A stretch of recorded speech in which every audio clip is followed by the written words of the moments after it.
Well, I have to say, today has disappointed me already on two levels. One, I really wanted to work out how to do a cartoon because I wanted to do a cartoon illustration of my view and my points. But despite people keep promising me that AI was going to make it possible for those of us who are artistically challenged in many ways, specifically the ability to actually draw a decent shape, or actual humans that look in any way, shape or form like humans. Yeah, doesn't allow me to do a cartoon of what happens when you fit too large a cannon in a ship, or you fire too large a cannon from a ship for its beam and its breadth. Yeah, I wanted to have the rocking, vessel. I wanted to have the vessel which basically sank because you loaded with too much top weight. That didn't work. So you're going to have to deal with a more traditional version of this than I was hoping. But we will hope. We will deliver something fun. Because this is what canon is right for this ship. And it's not a history of development of canon. It really isn't. It's going to touch on it. It's going to discuss how canon are operated. It's going to give you there's a whole section about that coming up. It's about 14 minutes long of me talking about firing a cannon. I had to record that several times because I was trying to read it off properly from the notes I put together. So that was recorded before the rest of the video. But yeah, sadly, no fun cartoon. I haven't even managed to get an Age of Sail one of these yet. So we've got an aircraft where I carry on today. I've got a Viking one. I've got one with a Quadrimarine. It's lovely, but I haven't got an Age of Sail one. I'll work on it. I will work on all these things, and thank you to all the people who have sent these things in to me. It was mostly one gentleman who did all this work and produced all these. It was Drac who produced this. Drac Naval himself. So I have artistically on this channel always depended upon the help of others because of my... Let's put it this way. I was the person who at year 7 in my secondary school, my art teacher, upon seeing my drawings of ships, went, "You're really good at art." Upon seeing my attempts to draw anything other than ships, looked at me and went, "Please, whatever you do, never take art. Do not do art." I quite like pottery, but my medium was definitely not drawing or anything to do with it other than ships. I was quite good at drawing ships. Fits on an illustration. And fits on talking about what canon is right for this ship today. So we're of course going to have Shane's book plug. And yeah, thank you again to everyone who's bought this. Thank you to everyone who is ordering the second edition before it even comes out. Thank you to everyone who's made this possible. I'm looking forward to when I get the next... Well, I'm hoping I get... I'm hoping I've got a rough timeline in my head of when the next check for this should come through. And hopefully it's going to pay off a large chunk of credit card bill in January. That is the joy of publishing. The books get sold and the checks come in when they come in. But I haven't yet walked into a store and found it on the shelves. When I do, or if anyone ever sees it on the shelves when I walk into a store, please send me photos. I just haven't had that fun yet. And now to the best place of where to start with what canon is right for your ship. Operating a cannon. The process of firing a cannon is an interesting one, and I'm going to do it with full image to just talk you through it. So I just want you to have a look at these 32-pound cannon aboard HMS Victory. I want you to think about all those guns being worked at the same time, going through the same process, by groups of men huddled over in that height. Boys as young as 6 running around with powder. I know, people often go, they're supposed to be 10 to 14. Sometimes they were younger. In fact, often they were younger. Because they took who they could get and who would come. And if you were a kid on the streets and you had nothing else, being a powder monkey with the Royal Navy was a roof over your head and food in your belly. It was a hard, tough life. But it was also a career you could grow into. It was a career you could grow up with. So the procedure for firing one of these cannon would start off with swabbing it out. You'd use a wet swab to mop out the barrel. Now, why are you doing that? Well, first of all, you want to clean the barrel and make it as smooth a passage down for what you're going to be shoving down there as possible. But also you want to douse any embers which are left over from a previous firing, because you do not want that powder going off prematurely while you're loading it. And trust me, that happened enough. They didn't want it to happen. So you made sure that swab was well and truly wet when it went down that hole. Then, after that, you put the gunpowder in the barrel. Either loose, but as time went on, they preferred to stick it in a cloth or partridge cartridge, which had been pierced by a metal pricker through the touch hole. And they followed that by a cloth wad, typically made from old sail and old rope, so canvas and rope, and that be rammed home with the rammer.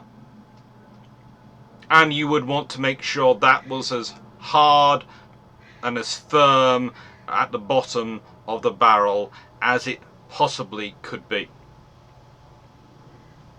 Next, the shot is rammed down. And the shot is followed by another wad. Now that wad is important because if you're going to depress the muzzle, if you're going to fire down into a ship's hull, you don't want the ball to roll out.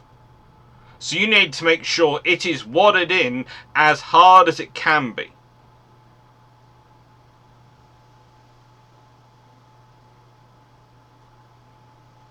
The wadding is there for 2 reasons. One, it helps to try and keep a better seal around the ball to give that, to keep that explosive power of the powder more contained, so that it gives you more force to get it out. Because again, remember, none of these things are accurate. None of them machined to the level of tolerances we have today, where things have, you know, fit so perfectly. Look, it's almost like a seamless hold. No, there were gaps. This is done by poundage weight of shot, and you're dealing with something which could weigh up to 2 tons in terms of the cannon fully loaded. And that hole, the barrel might have fired 1 time before, it might have fired 1,000 times before, of heating and cooling and heating and cooling. So goodness knows what shape it's going to be. Next, after you've done that, after you have rammed home the wadding and to prevent the cannonball, or the second wadding to prevent the cannonball from rolling out, the gun is run out. Now, this is when you require the full crew, because you are all heaving on tackles until the front of the gun carriage is pressed up as hard and as firmly as it can be against the ship's bulwark, with the barrel protruding out of the gun port. This is when you really need all that manpower, because up until now you've probably had 2 or 3 people running around the gun. This is when you need a gun crew of 8 or more, because this is all done by muscle. And you see those ropes around those carriages, that's how they move them. hauling on that rope. Now, the touch hole in the rear, or breech of the cannon, as it's probably known at this point, was then primed. It could either be primed with what was called very fine gunpowder, often referred to as priming powder, or it could have an actual quill that's usually made from a taken from a porcupine, or the skin end of a feather, so sort of artificial quill, that's pre-filled with priming powder. Now, to fire the gun, this has to be ignited. Now, it can either be ignited by linstock, which was the original method, but this is a wooden staff, which you hold a length of smouldering match at the end, and, well, you touch it to touch hole and things go boom. But this linstock means you can't aim your gun, because you can't be standing anywhere near it as it recoils, and it will. There is also a very noticeable delay between attaching a linstock and the gun firing.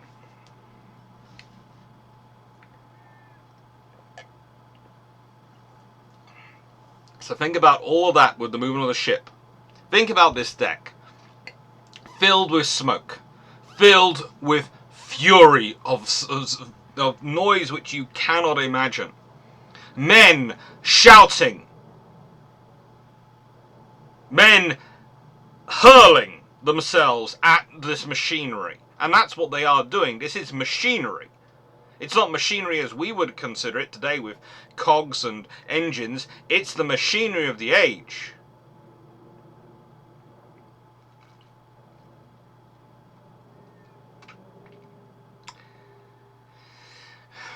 It's rope. It's tackles. It's sweat. It's heat. And all these cannon will be going through the process at the same time. So yeah, imagine doing that with a linstock. Now, from about 1745 onwards, the Royal Navy starts using gun locks. That's a flintlock mechanism fitted to the cannon. However, there are two problems with this. One, you cannot retrofit it to old cannon. You just can't. Cannon aren't designed that way, and retrofitting and upgrading them is not possible. So it's going to depend on new cannon. Which means it's going to depend on how quickly you produce new cannon, how much money you have for new cannon, how quickly you can get it out. And the British adopt them faster than the French. But the French didn't generally have them even at Trafalgar in 1805, i.e. 60 years later. But even the Royal Navy in 1805 doesn't have it on all its ships. In fact, some ships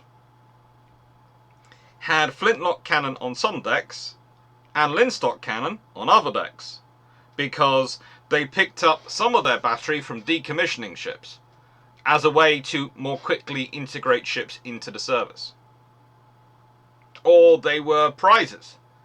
And during the conversion, they decided to keep some of the French cannon, which were linstock ones, and they replaced only some of the battery with British cannon, which were flintlock ones. The flintlock, or gunlock mechanism as it's often called, was operated by pulling a cord or lanyard, and this meant that the gun captain could actually stand behind the gun, safely beyond its range of recoil, and sight along the barrel. This meant they had the chance to fire when the roller ship lined the gun up with where they wanted to hit on the enemy, which is when you start to get the idea of tactics of firing at the rigging or firing at the hull. You could do that theoretically with a linstock, and they often did, but it really wasn't as good as with a flintlock as with a gunlock, and frankly, you had much more of a chance with a gunlock. Now,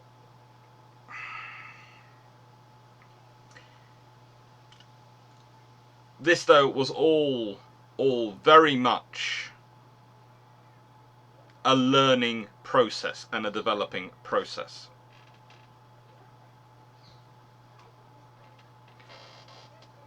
Now,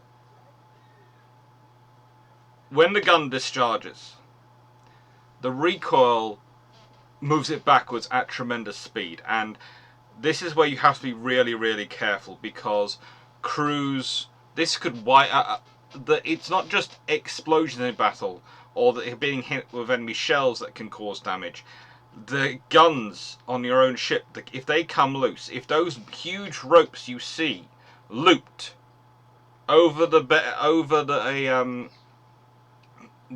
cascabel, aka the big button knob at the end of the gun barrel, break, the recoil of the gun itself and its movement could kill an entire gun crew, and could kill more. Damn it, it could go to the other side of the ship.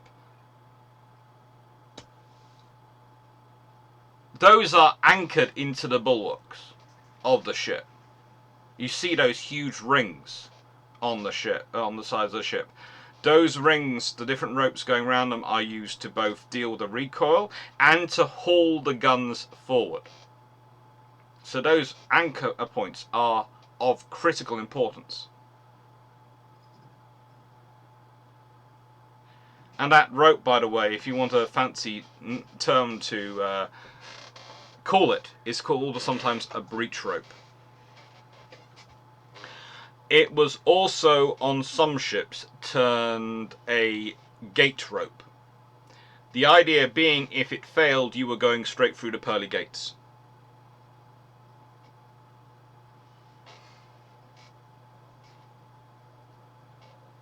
It's an interesting bit of history. And add more to all this, a typical broadside.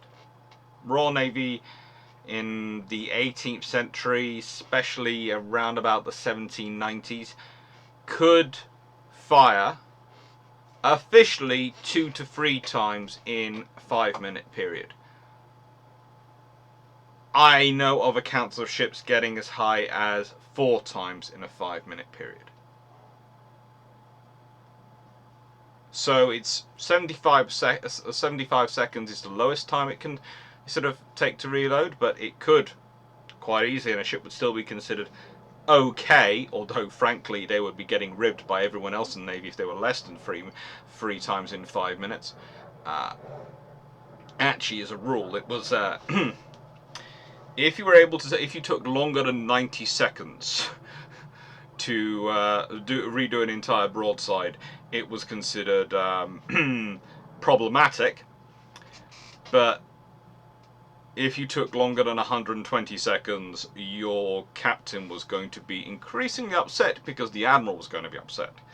But still, despite the importance of a rate of fire, especially when you consider the accuracy of these weapons, captains mostly had to exercise their crews by just running the guns, that's performing all the movements associated with firing them, without actually loading with powder and firing them, because they're only allowed to use a third of their powder during the first 6 months of a typical voyage, unless there's enemy action.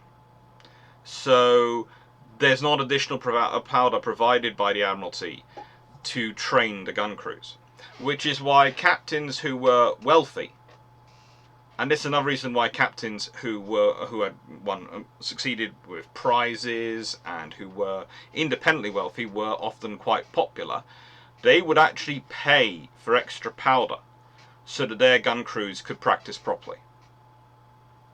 It was a big thing, it was an important thing, and it made a big difference in the rate and ability of them to fire. But now you have all that, let's get into choosing a cannon for your ship. It's honestly scary to think about in some ways. You have accounts which have survived to this day of people writing down what it was like on the gun decks of ships of line, of frigates in action, and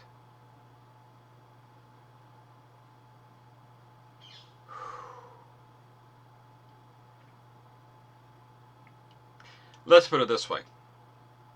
Hearing accounts of that, it makes it very easy to work out where some of the imagery for things like Dante's circles of hell come from. Because humanity was very capable of providing its own vision of hell on Earth. Because to all the stuff created by the crew within the deck, you then have to add in the pounding of enemy shot hitting the hull, of wood splinters going everywhere, of balls bursting in. Because occasionally the enemy might get lucky and a ball might come through one of those ports. Hit a gun carriage. Send the gun careening across the deck. Usually when it's just been loaded, which might well set it off.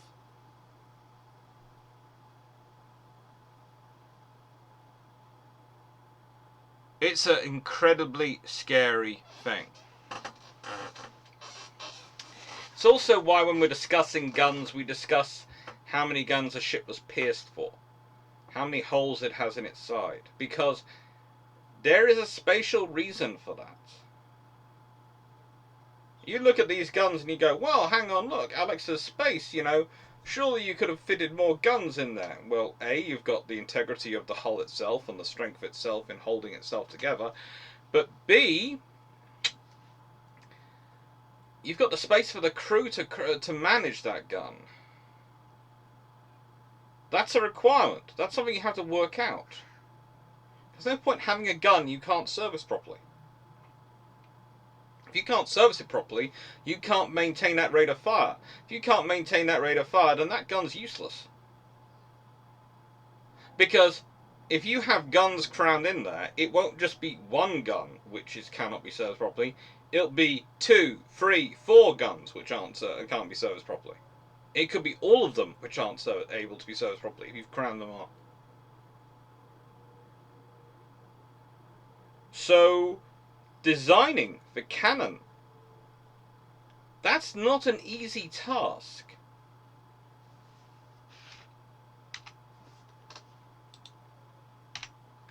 So what are the selection process factors? Well, what is your ship?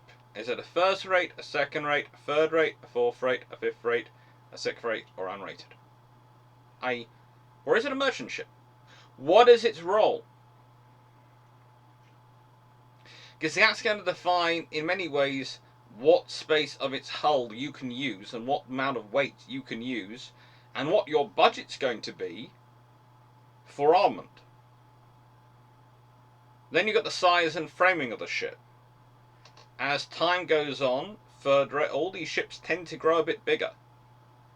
As our knowledge of naval architecture gets better, they tend to grow bigger. As the infrastructure to support them grows, they tend to get bigger. As we require them to do so much more, they tend to grow massive.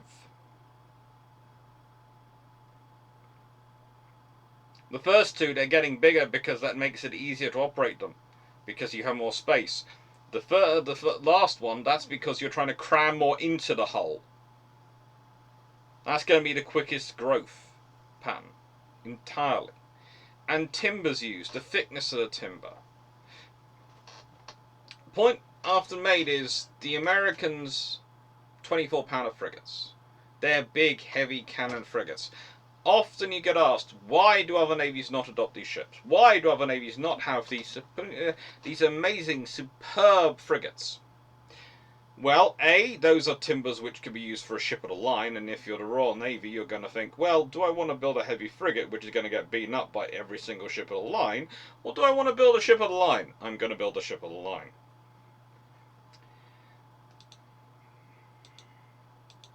That's what you're going to think. Same with the French Navy or any of the other navies. If you're a large enough navy, you're fielding a fleet of ships of the line, it comes back to the same scenario as if you're fielding a large enough fleet of dreadnought battleships. What you're going to build your battle cruisers for is going to be very different than if you don't have enough. If you don't have enough, you're going to think more about your battle cruisers backing up your battleships in a major fleet battle, like the Germans and the Japanese did with their designs. If you're the Royal Navy, who's producing enough dreadnought battleships to outnumber the combined dreadnought battleship total of the High Seas Fleet and their battle cruisers and their pre-dreadnoughts combined at Jutland, well, you're gonna think, hang on, what's it best to use my battle cruisers for? Is it best to use them to fight in the battle line, or is it best to use them to orientate their design, their hull, their armament, their armouring for global operations and mopping up enemy trade around the world and doing the high speed duties I need of them to do. It's obvious what you're going to do. Because what is better value for you? What best suits your situation? Now, then at Jutland you go and throw that away by being stupid and using them in your battle line, but we'll leave that to one side. It's kind of like, in a nicest way, when if you decide to try and fight a ship of the line and you're in a heavy frigate. Your purpose of the heavy frigate is to beat up other frigates. Fighting a ship of the line is not what you're there for. If you find yourself fighting a ship of the line, a lot of things have gone wrong. You should try and get out of that area as quickly as physically possible. But the point of why does it come in timbers? It's the thickness and quality of timber used. Because if you're building a ship of the line, you're building it to take a lot of damage. You're also building it to be a lot heavier, a lot stronger. So it can deal with a lot more weight. And it's going to weigh more itself. Which means it can deal with heavier, bigger cannon. So this is an important factor. And another question I get asked, people go, oh, why didn't the British just swap the 18-pounders out for 24-pounders? Well, the British frigates weren't designed to take 24-pounders. I'm sure if the captains thought they could have done, they would have done. Actually, let's be honest, probably knowing Royal Navy captains, they'd have tried to find a fit a 32-pounder of some kind there. 32, 36-pounder. Yeah, that's what they'd have gone for. But no, that's not an option. You've already heard when we talking about cannon, there's a industry limitation. You know, the British have more industry than the French, and yet still far more obsessive spending on terms of development of their shipyards and of their infrastructure for their cannon construction, and a far greater rate of construction than the French. But they still don't have all their ships converted to gun locks by 1805, when it starts in 1745.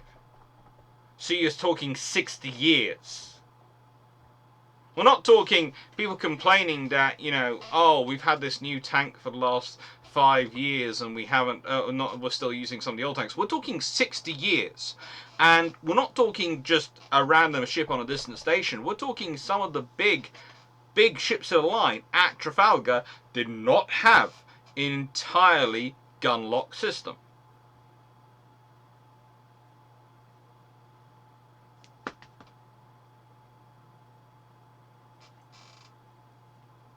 And France and Britain are not exactly small nations who are spending small amounts on defence in this period. Spain is the similar case. Metallurgy. Now, why does this matter? Well, for a long time, cannon were all brass, which made them very, very expensive and actually put a cap, really, on how many cannon you could have on our ship and how many warships you could have, because those cannon were going to cost a lot of money. Once you've got iron cannon, they're relatively cheap, but that's developing iron to the quality it can deal with the issues that happen. The forces it's going to have to contain for it to be fired and used. That's development. That's time.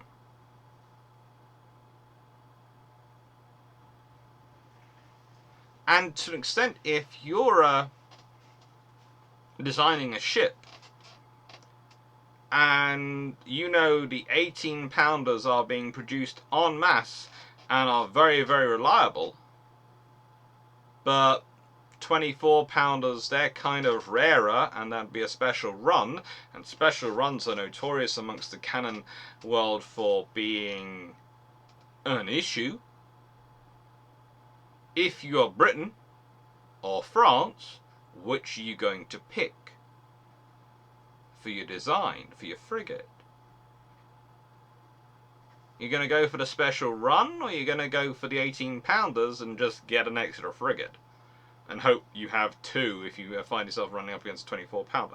Again, the factors are different.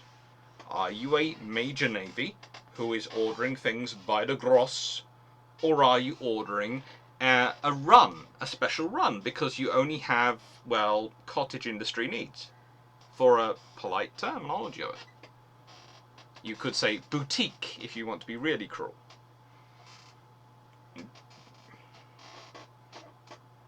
There's nothing wrong with being boutique needs when it comes to defence. It means you're a smaller nation, a smaller player. But it's something you have to deal with when you're designing your ship. It's something you have to think about. Venice has to think about it. The Ottomans have to think about it. The Ottomans start off thinking themselves to be massive like the British and the French. And they are fairly big. They have huge ships and a large fleet. But they are often scrabbling to keep up industry-wise. Why? Honestly, because they have issues with developing the infrastructure. And then this comes into it. And this is the development of so much maths. When we talk about length to beam ratios, when we talk about hull shaping, when we talk about the top weight or the metacentric height of a ship, when does that maths all come to be? Well, believe it or not, a lot of it, and especially the finer developments of it, start coming about at the beginning of the Age of Sail when you start having cannon in, and by the point we're often talking about in Age of Sail, and really we're talking about the late 18th century, they are massively key. It is well understood how much weight can you put in certain positions on your ship. There is a reason why on ships, especially larger ships, the cannon get heavier in terms of what they fire the lower you go in the ship. Because a 32-pounder cannon is probably going to weigh more than an 18-pounder cannon.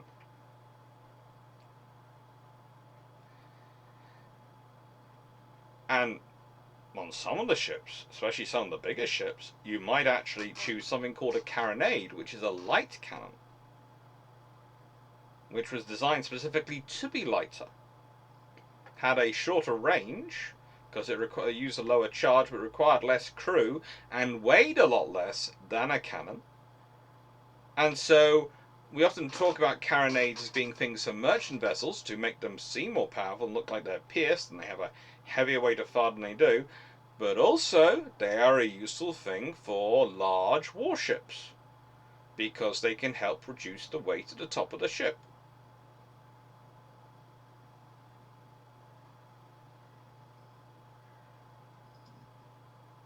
They can't do the job of the long cannon.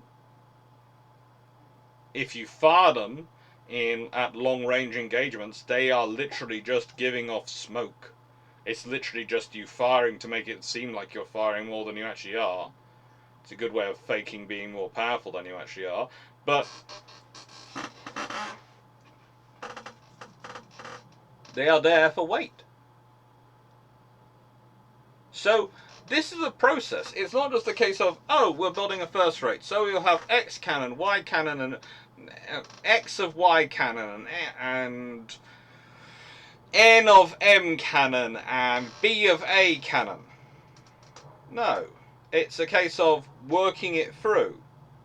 Working out your ship. Working out its weight, its hull weight. Working out its store weight. Working out its ballast.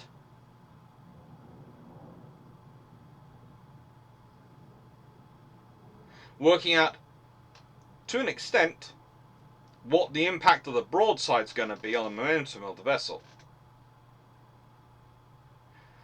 Some people act in history as if the loss of the Mary Rose is this great tragedy and no one learns from it. But actually it isn't. There are lots of ships which are lost during the early period of the Age of Sail. During the 16th century, especially. And every time these ships are lost, more is learnt. More is fought through.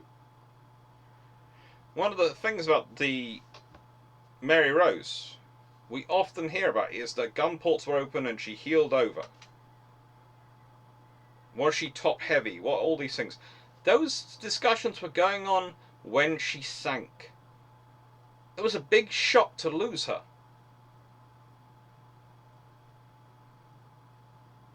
And Some of the blame was put on the selection of cannon for her.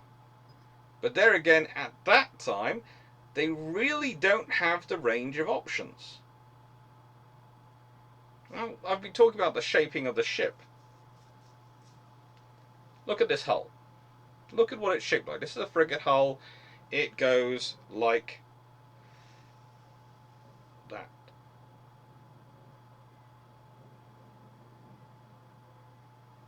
It's not a straight line. It's a constant almost curve. And it's a constant different shaping frames like that the whole way along the hull. And then you look at where the guns are. You look at the guns versus the waterline. You look at the guns. They're on when the hull they're on the deck when the hull starts to curve inwards.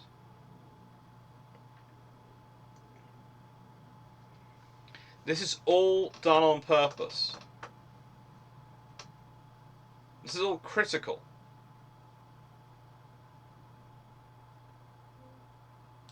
Now in a frigate, as you can see,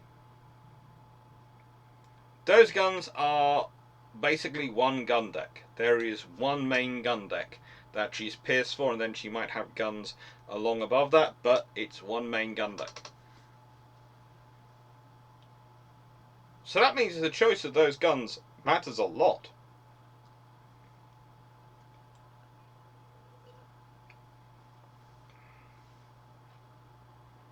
Also, when you consider how independent a frigate is, how far it's going around the world,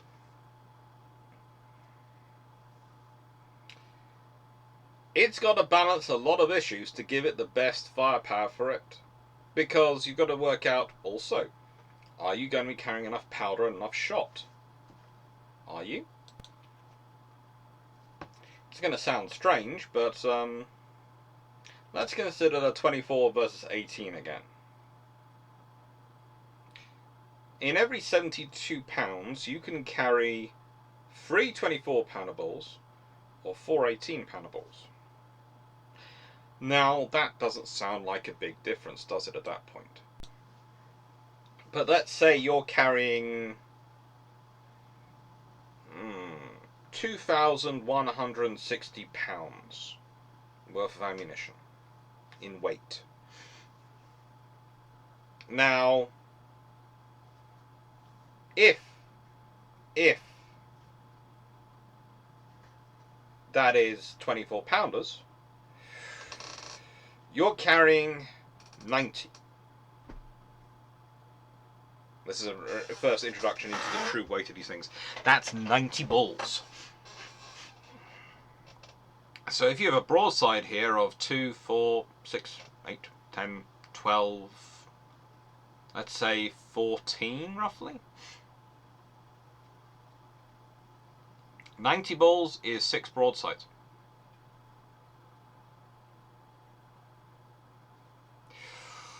But if they're 18-pounders, well, let's work that out again. That's 120. 120, that's more broadsides, isn't it? That's at least 8 broadsides.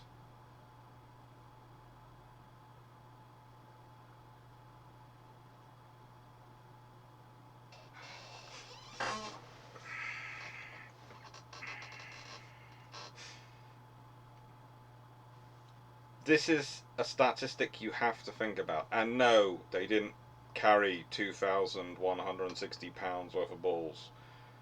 They carried a lot more. And a lot more powder. But it is a stat you have to think about if you are a ship that is going to be operating on the other side of the world from where you can get new balls.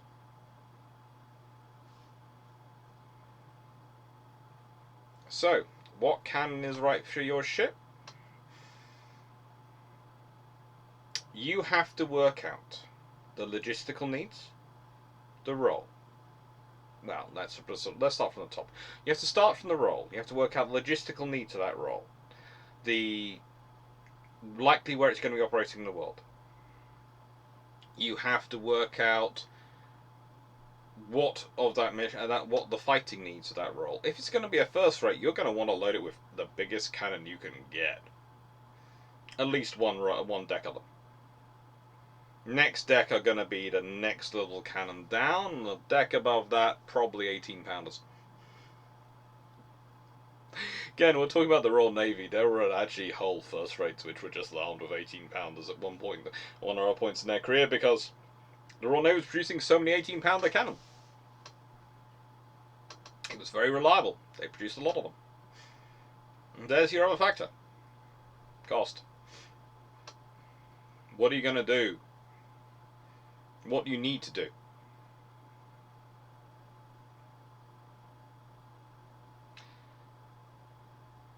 Ultimately, the cannon that's right for you and for your ship is what fits all those points. So it's kind of like when I'm talking about any ship and I go, right, then we can do the top trumps analysis of comparing A to B, but it doesn't matter really A compared to B. What matters is comparing A with the needs of the country that built it. It's the same with the cannon selection for the ship. If someone turns around and goes, oh yeah, but they should have had more of this cannon, or they should have been this size, I go, why? Because it gives them more firepower. But what's it at a cost of? Because firepower doesn't cost nothing. It's going to cost money, because bigger guns always cost more money. It's going to possibly cost more crew, because you're going to need a larger gun crew to move a heavier gun. So can you operate as many guns, or you need to carry more people? If you need to carry more people, are you able to carry more food? If you're not able to carry more food, that's going to reduce your operating range, because you're only going to carry enough food for more people for less time. Everything comes with a cost, and everything, it has to be factored in. It's not something new when we're thinking about spaceships today, or modern warships, or even warships in the 19th and 20th centuries. It's been true from the very beginning.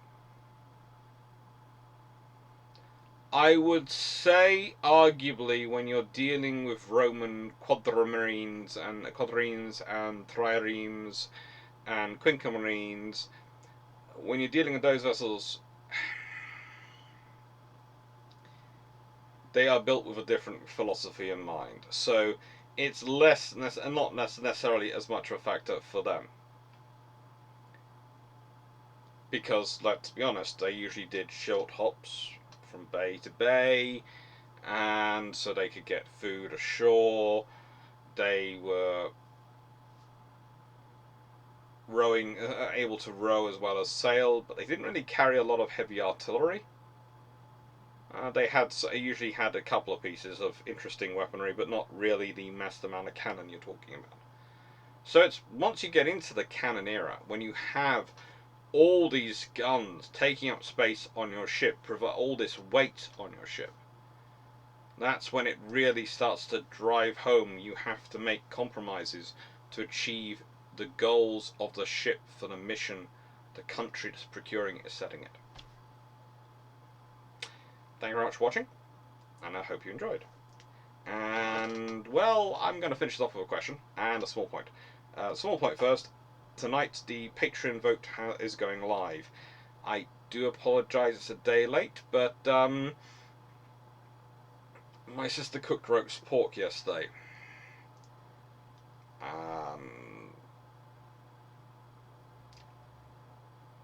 I missed because I was teaching. I was going to have it later.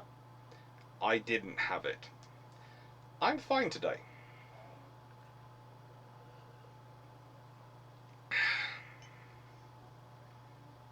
I have no idea what happened, because it looked okay. But I'll leave that to one side.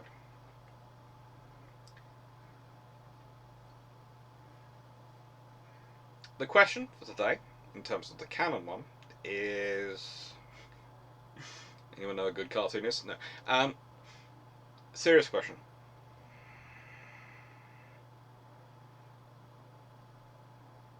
one of the things I like to teach people is what's called forensic design. Okay? And occasionally it's called forensic construction, forensic archaeology, but the forensic archaeology doesn't really work that well. Forensic design is usually what we work with when we're talking about in terms of naval terms. It's when we look at a ship's design and we look at the role and nations procuring it, and we look at the weapon systems and the engines and all their profiles, crew, food, etc., and we evaluate what missions were actually considered important, what were their criteria they were using when procuring that ship, and matched it up to its stated criteria. And some ships you look at and go, some was telling porkies they were procuring it under one heading and it was actually for another. There is an obvious example of this. There is HMS Unicorn, for which I'm not even sure. There was supposed to be a shelter built on her deck, which would mean she wouldn't be a completely wouldn't completely look like an aircraft carrier. It's just someone had forgotten to order the material needed for the shelter, even when she was being finished off. Yeah, so she comes out looking like a light fleet carrier. It's an amazing scenario, and she of course is the proto light fleet carrier. But she was a forward aviation support ship. The thing is, you can even go into the age of sail, and you can look at ships, and you can look at their things and go, oh, you're being procured for more than that role.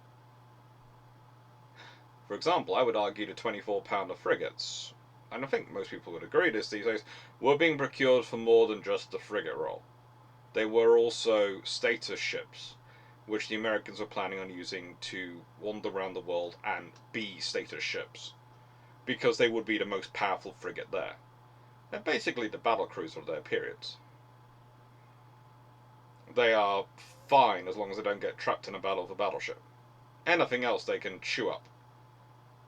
But, you know, they are far. If they avoid, as long as they avoid them, they're great. Thank you very much for watching. Take care and have a nice evening. I would say please like, share, and subscribe.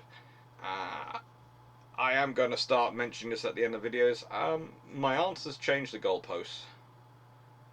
I now have to get to 15,000 subscribers for the bet to be officially over, because my mum has promised me if she wins the bet, she will not renew on that subject.